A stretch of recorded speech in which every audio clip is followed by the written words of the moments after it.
अच्छा, ये दो मैप्स देखो। पहला है एंटार्क्टिका का नॉर्मल मैप और दूसरा है राडार से बनाया गया मैप, जिसमें वैज्ञानिकों को इसकी बर्फ के कई किलोमीटर नीचे 400 ऐसी अजीब चीजें मिली हैं जिनके बारे में कभी किसी ने सोचा तक नहीं था। और एक ऐसी चीज जिस तक पहुंचना चांद पर कदम रखने जैसा है। लिटरली मैं कोई हाइप क्रिएट नहीं कर रहा हूँ, कुछ ऐसा मिला है जो डायनासोर्स और हमारे सोलर सिस्टम में छिपी हुई एलियन लाइफ से जुड़ा है। एंड लिटरली इसके लिए 90s में अमेरिका, रशिया और यूके के बीच में एक रेस शुरू हो गई थी, जिसमें तीनों कंट्रीज ने एंटार्क्टिका की बर्फ में कई किलोमीटर गहरी ड्रिलिंग की ताकि वो इस बर्फ में छिपे रहस्य को खोलकर एक इतिहास रच सकें। और ये एक ऐसी ड्रिलिंग थी जिसमें दो देशों की बड़ी बुरी तरह से हार हुई और सिर्फ एक को जीत मिली। और उस देश ने एंटार्क्टिका के इस डीप ड्रिलिंग में जो चीज खोज कर निकाली, उसने पूरी इंसानियत के इतिहास और विज्ञान को बदल कर रख दिया। कुछ ऐसा पता चला है जिसके दम पर वैज्ञानिक ये बोल रहे हैं कि अब अंतरिक्ष में एलियन लाइफ को ढूंढा जा सकता है, क्योंकि उनके होने के प्रूफ मिले हैं एंटार्क्टिका में छिपी हुई इस लोकेशन पर। तो आखिर ऐसा क्या मिल गया है इन साइंटिस्टों को एंटार्क्टिका में, और ऐसा क्या क्या छिपा हुआ है एंटार्क्टिका की इस बर्फ के नीचे जो हर कोई यहाँ पर ड्रिलिंग करना चाहता है, लेकिन एंटार्क्टिका में ड्रिलिंग करना लगभग इम्पॉसिबल है। बट अगर ऐसा क्यों, इतनी ज्यादा एडवांस टेक्नोलॉजी होने के बाद भी बर्फ में ड्रिलिंग करना लगभग इम्पॉसिबल है? तो चलो आओ खोलते हैं एंटार्क्टिका से जुड़े हुए हर राज को आज के तगड़े और नॉलेजेबल वीडियो में।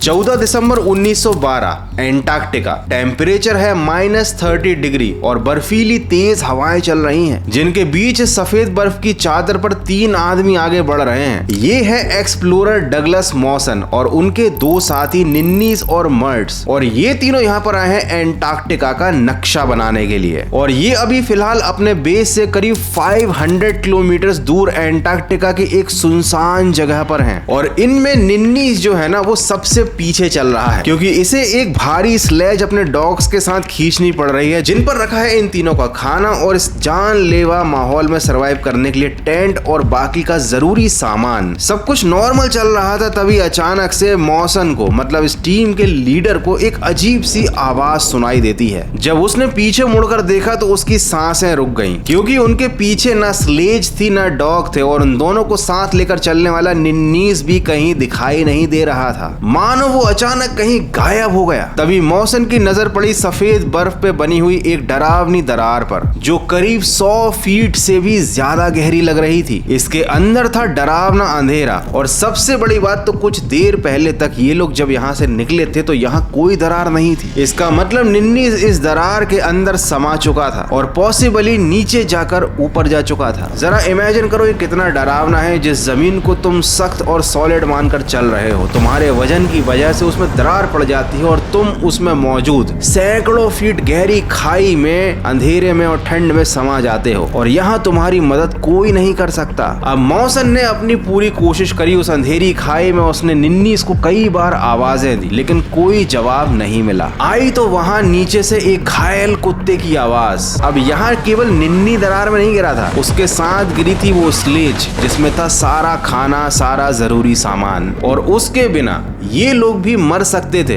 बिना दरार में गिरे। लेकिन इस दरार में से स्लेज को निकालना, इसमें उतरना या फिर कुछ भी कर पाना ऑलमोस्ट इम्पॉसिबल था। तो अब ये लोग बिना खाने के, बिना टेंट के, बिना किसी सामान के एंटार्क्टिका की जानलेवा ठंड में अकेले खड़े हुए थे। अब ये लोग आगे बढ़ते रहे। शुरू में तो इन लोगों ने भूख से बचने के लिए अपने ही मौजूद कुछ कमजोर कुत्तों को मारकर खाया, लेकिन उनको एक बात नहीं पता थी कि कुत्ते के लीवर में इतना ज्यादा विटामिन ए होता है जो कि इंसान के लिए जहर बन जाता है। खैर ये बात तो किसी को भी मालूम नहीं होगी, क्योंकि कुत्ता कौन ही खाता है। हाँ, चाइना के लोगों को ये बात जरूर अच्छे से पता होगी। एनीवेज, इस खाने की वजह से, मतलब कुत्ते के मीट को खाने की वजह से जो जहर उनके शरीर में फैला, उसकी वजह से जो मर्ड्स था, मतलब निन्नीस के साथ एक और जो साथी था ना, वो पागल हो गया, और कुछ ही दिनों के बाद पागलपन की वजह से वो भी ऊपर चला गया। 8 जनवरी 1913 को मर्ड्स के जाने के बाद इस बर्फीले रेगिस्तान में मॉसन बिल्कुल अकेला था।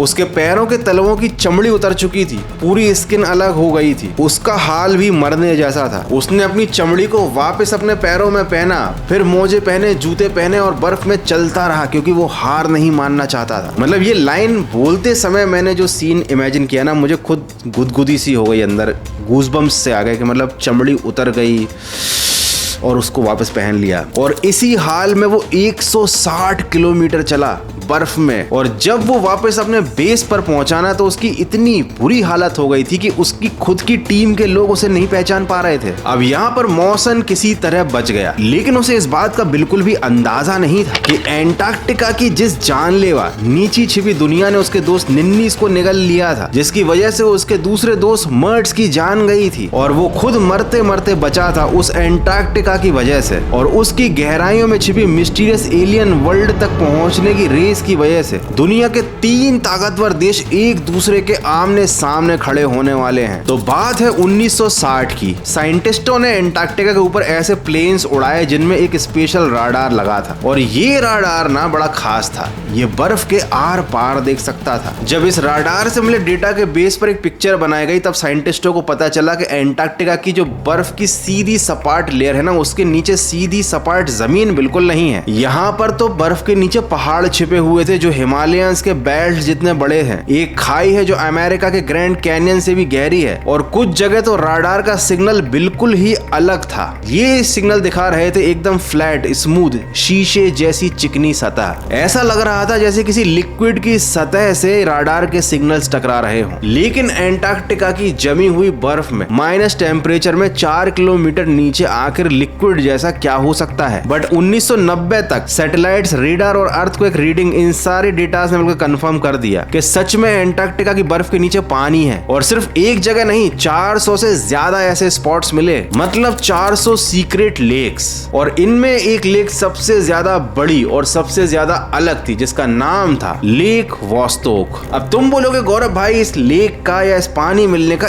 एलियन लाइफ से क्या संबंध है, और क्या दुनिया के 3 बड़े देश इस मामूली सी लेक के चक्कर में आपस में रेस कर रहे थे? तो ऐसा बिल्कुल भी नहीं है। ये जो लेक है ना, ये 1.5 करोड़ साल से बर्फ के नीचे छिपी हुई है, और सबसे खास बात ये है कि इसका जो पानी है ना, वो जमता नहीं है। और ये चमत्कार कैसे होता है, आओ समझते हैं। बेसिकली ये जो लेक्स है ना, इनके ऊपर है बर्फ की मोटी चादर, जो धरती के अंदर की गर्मी को बाहर नहीं निकलने देती। साथ ही इस मोटी बर्फ की चादर की वजह से इन लेक्स के ऊपर रहता है नॉर्मल एटमॉस्फेयर से कई गुना ज्यादा प्रेशर, जिसकी वजह से इन लेक्स में मौजूद पानी जम ही नहीं पाता, और माइनस में टेम्परेचर होते हुए भी ये पानी लिक्विड फॉर्म में रहता है। इन शॉर्ट, नीचे अंधेरे में, ठंड में, बिना सूरज के एक पूरा समंदर मौजूद है पानी का। तो आखिर ये लिक्विड वाला समंदर जो है इतना खास क्यों है? इसलिए खास है क्योंकि ये 1.5 करोड़ साल पुराना है, और यहाँ पर मौजूद होंगे कुछ जीव, क्योंकि जहाँ पानी है वहाँ जीवन है। और 1.5 करोड़ सालों में अंधेरे में, माइनस टेम्परेचर पर लिक्विड में रहने वाले जीव किस तरह से इवॉल्व हो गए होंगे,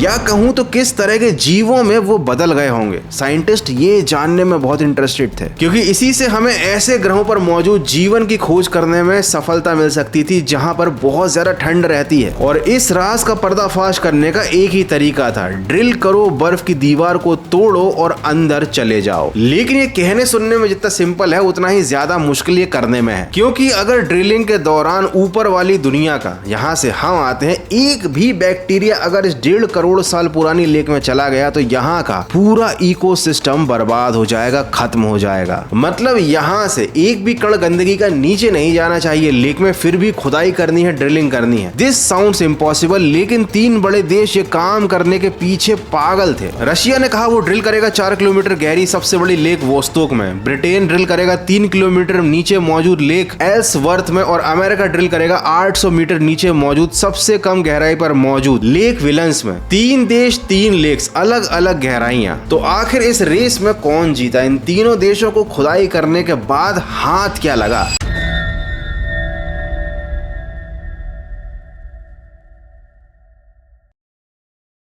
1970 में सोवियत साइंटिस्ट ने एंटार्क्टिका के बीचों बीच एक जगह ड्रिलिंग शुरू की जिसका नाम था वोस्तोक स्टेशन। उस वक्त उन्हें लेक के बारे में कुछ ज्यादा पता नहीं था, तो बस वो बर्फ के अंदर से सैंपल निकाल रहे थे ये जानने के लिए कि हजारों साल पहले धरती का मौसम कैसा था। सब कुछ बिल्कुल ठीक चल रहा था, ड्रिल नीचे जा रही थी और बर्फ के सैंपल्स लगातार ऊपर आ रहे थे। 1000 मीटर, 2000 मीटर, 3000 मीटर, साल दर साल ड्रिल नीचे जाती रही। और फिर 1990 में जब सैटेलाइट डेटा से लेक वोस्तोक की खोज हुई तो साइंटिस्टों को एक चौंकाने वाली बात पता चली कि रशिया की ड्रिल पहले से 3100 मीटर गहरी जा चुकी है, जिससे केवल 130 मीटर नीचे ही थी लेक वोस्तोक। इसका मतलब था कि वो लोग इतना ज्यादा करीब थे कि वो बस थोड़ा सा और पुश करते तो ड्रिल करोड़ों साल से बंद उस लेक के अंदर होती। लेकिन तभी अचानक सब कुछ रोक दिया गया। ये सब इसलिए रोका गया क्योंकि एक बड़ी प्रॉब्लम आ गई थी। सोवियत यूनियन जब ड्रिल कर रहा था तो उनका जो गड्ढा होता था ना, उसमें वापस बर्फ भर जाती थी। तो उस बर्फ को रोकने के लिए उन्होंने एक सोल्यूशन निकाला। वो वहां पर एक लिक्विड डालने लगे जो जमता नहीं था, केरोसिन और फ्रेऑन का मिक्सचर। अब सीधे सीधे बोले तो ये था जेट फ्यूल। और ये कोई छोटा मोटा अमाउंट नहीं था, ये था करीब 60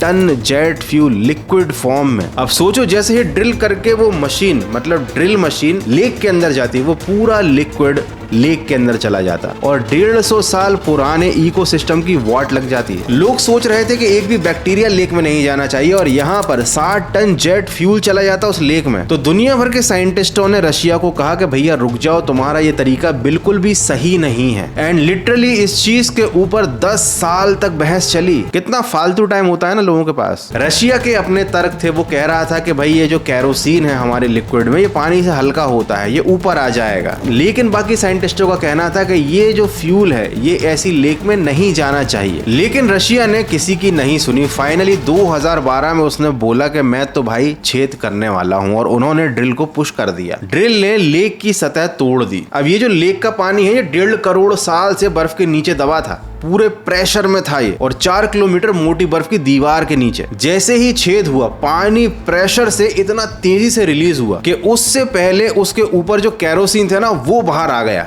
एकदम हाई स्पीड फव्वारे की तरह। और करीब 30 से 40 मीटर तक एक इरप्शन की तरह शूट हुआ ये केरोसिन। जेट फ्यूल चारों तरफ बर्फ पर फैल गया। सब खुश हो गए कि भाई हमने बहुत बड़ा काम कर दिया है। लेकिन यहाँ पर कहानी खत्म नहीं होती, यहीं से तो पूरा रायता फैला। अब जब रशिया ने इस पानी के, मतलब जो पानी फव्वारे की तरह बाहर निकला था ना, इसके सैंपल लिए, लैब में भेजे, खूब खुशियां मनाई कि हमें एक नया बैक्टीरिया मिल गया है, कुछ नई खोज हो गई है। बाद में पता चला वो बैक्टीरिया केरोसिन में ही था। मतलब इनके जितने सैंपल थे ना वो सब कंटेमिनेटेड हो गए थे। इनका तरीका एक्चुअली में गलत था। इनको जो रोका जा रहा था ना, सही रीजन से रोका जा रहा था। तो इनकी, मतलब रशिया वालों की सारी मेहनत पे, दशकों की मेहनत पे, इतना पैसा खर्च किया, इतनी टेक्नोलॉजी लगाई, सब गुड़ गोबर हो गया। लेकिन इनसे भी ज्यादा दुख भरी कहानी तो ब्रिटेन वालों की है। ब्रिटेन वालों ने प्लानिंग में 16 साल लगाए और $12 मिलियन का बजट। उन्होंने की हॉट वाटर ड्रिलिंग, मतलब गर्म पानी डालेंगे हम केरोसिन की जगह, और उस पानी को भी हम बढ़िया पूरा क्लीन करेंगे, फिल्टर विल्टर कर देंगे ताकि एक भी बैक्टीरिया सैंपल को कंटेमिनेट ना करे। मतलब ये था रशिया से 100 गुना साफ तरीका। अब प्लान ये था कि 2 होल्स बनाओ, बर्फ में पहला होल 300 मीटर तक ले जाओ, वहां पानी का एक पॉकेट बनाओ, फिर दूसरा मेन होल बनाओ, वहां पर भी 300 मीटर पर उसको पॉकेट से जोड़ो। इस कनेक्शन से पानी ऊपर नीचे घूमता रहेगा और फिर मेन होल को 3 किलोमीटर तक ले जाकर लेक में घुसाओ। तो 16 साल पुराना ये प्लान बड़ा सोच समझ कर बनाया गया था। ब्रिटेन वाले खुश थे कि भाई हम तो इस बार जंग जीत लेंगे। लेकिन कहते हैं ना, एंटार्क्टिका को किसी का प्लान की कोई परवाह नहीं होती। दिसंबर 2012 को ब्रिटिश टीम एंटार्क्टिका पहुंची, काम शुरू हुआ। पहला होल 300 मीटर तक हो गया, पॉकेट बनी। दूसरा मेन होल 300 मीटर तक हो गया। अब बस एक काम बचा था, दोनों होल्स को 300 मीटर की गहराई पे आपस में जोड़ना। मात्र 2 मीटर का फासला बचा हुआ था, लेकिन वो 2 मीटर काटे नहीं कट रहे थे। टीम ने लगातार कोशिश की,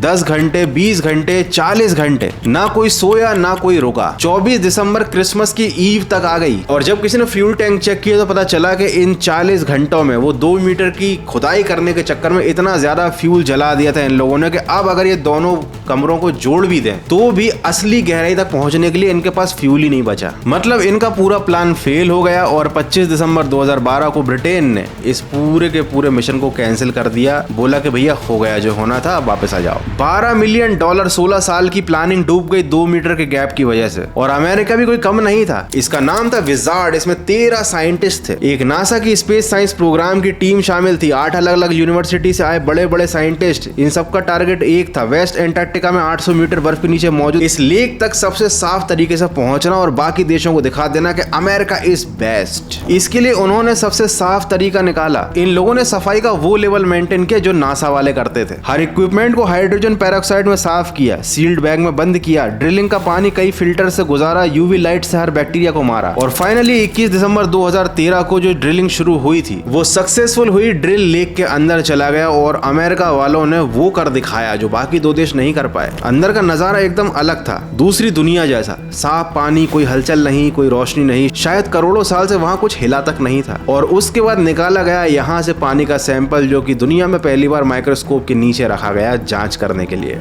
एक बिना कंटेमिनेट किया गया प्योर सैंपल, और उस सैंपल में मिला कुछ जिंदा, एक बैक्टीरिया और आर्किया नाम से एक छोटा जीव, वो भी -0.5 डिग्री में अंधेरे में बाकी दुनिया से हजारों करोड़ों साल से कटा हुआ। और इस जीव के जिंदा मिलने का मतलब पता है क्या था? कि बाकी के जो ग्रह हैं जहाँ पर माइनस में टेम्परेचर होता है वहां पर भी इस तरह से जीवन मौजूद हो सकता है। लेकिन आखिर ये जीव बिना सूरज के जिंदा कैसे थे? ये जीव सूरज से एनर्जी ले ही नहीं रहे थे क्योंकि वहां तक सूरज की रोशनी पहुंच ही नहीं पाती जहां पर ये जीव मौजूद थे। वहां पर चट्टानों से निकलती थी मीथेन गैस और ये उस गैस का इस्तेमाल करते थे। ये उस गैस को खाकर एनर्जी बना रहे थे, बिना सूरज, बिना ताजी हवा, बस गैस खाओ और जिंदा रहो। और वैज्ञानिकों ने जांच में पाया कि इन जीवों में से कई तो डायनासोर्स के टाइम से भी ज्यादा पुराने हैं। और उसके बाद इस रिसर्च से ये पता चला कि बर्फ के कई किलोमीटर नीचे ये सारी चीजें पहुंची कैसे, क्योंकि एक टाइम पर एंटार्क्टिका हमेशा से बर्फ से ढका नहीं था। यहाँ पर नॉर्मल लाइफ चला करती थी, जंगल थे, पहाड़ थी, नदियां थी, जीवित लोग थे, मतलब जीव जंतु थे। और अभी जो मिल रहा है ना, वो उस पुरानी बची खुची दुनिया की निशानी है जो करोड़ों साल से अकेली जिंदा रहने की कोशिश कर रही है। और यहाँ से कहानी में आता है ट्विस्ट। कहानी यहाँ से चली जाती है जुपिटर के एक चांद, यूरोपा और सैटर्न के एक चांद पर जिसका नाम है